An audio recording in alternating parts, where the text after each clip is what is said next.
اعوذ باللہ من الشیطان الرجیم بسم اللہ الرحمن الرحیم۔ سورہ نساء آیات نمبر 94 تا 100 میں تاکید کہ جب کسی علاقے پر حملے کے لیے نکلو تو پہلے تحقیق کر لو کہ یہاں مسلمان تو موجود نہیں ہیں۔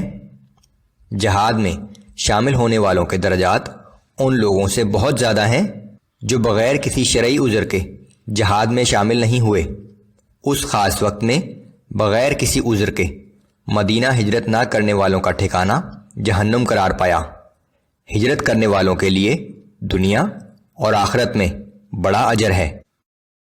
اعوذ باللہ من الشیطان الرجیم۔ یا ایہا الذین آمنوا اذا ضربتم فی سبیل اللہ فتبینوا ولا تقولوا لمن القى الیکم السلام لست مؤمنا۔ اے ایمان والو، جب تم اللہ کی راہ میں جہاد کے لیے نکلو تو ہر بات کی تحقیق کر لیا کرو، اور کسی ایسے شخص سے جو تمہیں سلام کرے یہ نہ کہو کہ تو مسلمان نہیں ہے۔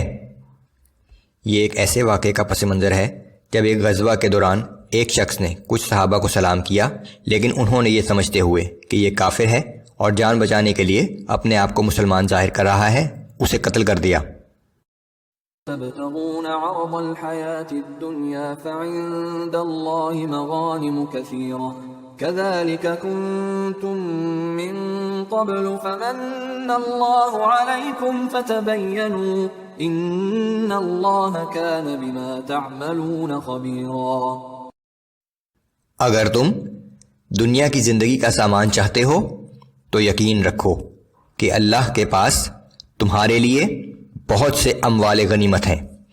آخر تم بھی تو پہلے ان جیسے ہی تھے، پھر اللہ نے تم پر احسان کیا، اس لیے ہر ایک کے بارے میں اچھی طرح تحقیق کر لیا کرو۔ بے شک تم جو کچھ بھی کرتے ہو اللہ اس سے باخبر ہے۔ لا يستوي القاعدون من المؤمنين غير أولي الضرر والمجاهدون في سبيل الله بأموالهم وأنفسهم۔ مسلمانوں میں سے جو لوگ جہاد میں شامل نہیں ہوتے اور بغیر کسی شرعی عذر کے گھروں میں بیٹھے رہتے ہیں، ان کی حیثیت ان مجاہدین کے برابر نہیں ہو سکتی جو اللہ کی راہ میں اپنے جان و مال سے جہاد کرتے ہیں۔ فضل اللہ المجاہدین باموالہم وانفسہم علی القاعدین درجہ۔ اللہ نے ان مجاہدین کو جو اپنی جان اور اپنے مال سے جہاد میں مشغول رہتے ہیں گھر میں بیٹھنے والوں پر درجہ کے اعتبار سے بڑی فضیلت اور بزرگی عطا کی ہے۔ وَكُلًّا وَعَدَ اللَّهُ الْحُسْنَى وَفَضَّلَ اللَّهُ الْمُجَاهِدِينَ عَلَى الْقَاعِدِينَ أَجْرًا عَظِيمًا۔ اگرچہ اللہ نے دونوں ہی سے بھلائی کا وعدہ فرمایا ہے، لیکن اللہ نے مجاہدین کو گھر میں بیٹھنے والوں پر زبردست اجر و ثواب کی فضیلت دی ہے۔ درجات منہ ومغفرة ورحمة وكان اللہ غفورا رحیما۔ ان کے لیے اللہ کی طرف سے بڑے درجات ہیں اور مغفرت اور رحمت ہے، اور اللہ بہت معاف کرنے والا اور ہر وقت رحم کرنے والا ہے۔ ان الذين توفاهم الملائكة ظالمي انفسهم قالوا فيم كنتم۔ بے شک فرشتے جب ان لوگوں کی روح قبض کرتے ہیں جو ہجرت نہ کر کے اپنے حق میں برا کر رہے ہیں تو وہ فرشتے ان سے پوچھتے ہیں کہ تم کس حال میں تھے؟ قالوا كنا مستضعفين في الارض۔ وہ جواب دیتے ہیں کہ ہم اس سرزمین میں کمزور و بے بس تھے۔ قالوا ألم تكن أرض الله واسعة فتهاجروا فيها فأولئك مأواهم جهنم وساءت مصيرا۔ فرشتے جواب میں کہتے ہیں کہ کیا اللہ کی زمین وسیع نہ تھی کہ تم اس میں کہیں اور ہجرت کر جاتے، سو ایسے لوگوں کا ٹھکانہ جہنم ہے، اور وہ جہنم بہت ہی برا ٹھکانہ ہے۔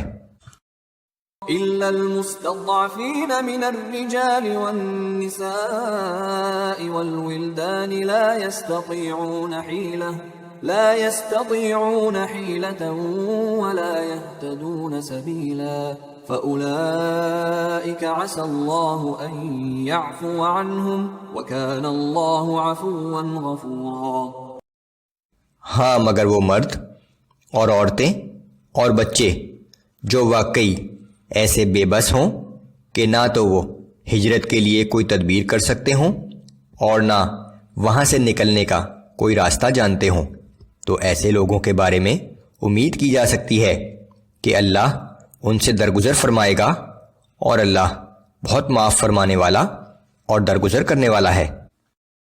ومن يهاجر في سبيل الله يجد في الأرض مراغما كثيرا وسعة، اور جو کوئی اللہ کی راہ میں ہجرت کرے گا تو وہ زمین کو پناہ کے لیے بہت وسیع پائے گا اور روزی میں کشادگی پائے گا۔ ومن يخرج من بيته مهاجرا إلى الله ورسوله ثم يدركه الموت فقد وقع أجره على الله وَكَانَ اللَّهُ غَفُورًا رَحِيمًا۔ اور جو شخص بھی اپنے گھر سے اللہ اور اس کے رسول صلی اللہ علیہ وآلہ وسلم کی طرف ہجرت کے لیے نکلا، پھر اسے راستے میں ہی موت آ جائے تو اس کا اجر اللہ کے ذمہ واجب ہو گیا، اور اللہ بڑی بخشش کرنے والا اور ہر وقت رحم کرنے والا ہے۔